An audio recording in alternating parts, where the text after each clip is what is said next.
നമ്മുടെ നാട്ടിൽ വളരെയധികം ആളുകളെ ബാധിച്ചിട്ടുള്ള ഒരു രോഗമാണ് പ്രമേഹം. പ്രമേഹം ശരീരത്തിലെ എല്ലാ അവയവങ്ങളെയും ബാധിക്കും. ആ കൂട്ടത്തിൽ കണ്ണിനെയും ബാധിക്കും. കണ്ണിൻ്റെ ഉള്ളിൽ റെറ്റിന എന്ന പേരായിട്ടുള്ള ഞരമ്പിൻ്റെ വളരെ നേർമയായിട്ടുള്ളൊരു ഭാഗത്തിലെ രക്തസഞ്ചാരത്തിനെ കേടുവരുത്തുക എന്നുള്ളതാണ് കണ്ണിലുണ്ടാകുന്ന ഏറ്റവും വലിയ കുഴപ്പം.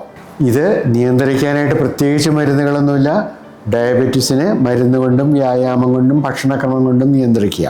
എല്ലാ വർഷവും ഡയബറ്റീസ് ഉള്ള ആളുകൾ കണ്ണ് പരിശോധിപ്പിക്കുക. കൃഷ്ണമണി വികസിപ്പിച്ച് റെറ്റിനയിൽ എന്തെങ്കിലും ബാധിക്കുന്നുണ്ടോ എന്ന് പരിശോധിക്കുക എന്നുള്ളതാണ് പ്രധാനം. കാരണം ഇതിനും തുടക്കത്തിൽ ലക്ഷണങ്ങളൊന്നും ഉണ്ടാവില്ല. കാഴ്ചയെ ബാധിക്കുന്ന ലെവലായി കഴിയുമ്പോഴേക്ക് നമ്മൾ അറിയുള്ളൂ. ഇതിന് ചികിത്സ നേരത്തെ ചെയ്താലേ ഫലപ്രദമായിട്ട് കാഴ്ച തിരിച്ചു കൊണ്ടുവരാൻ പറ്റുള്ളൂ.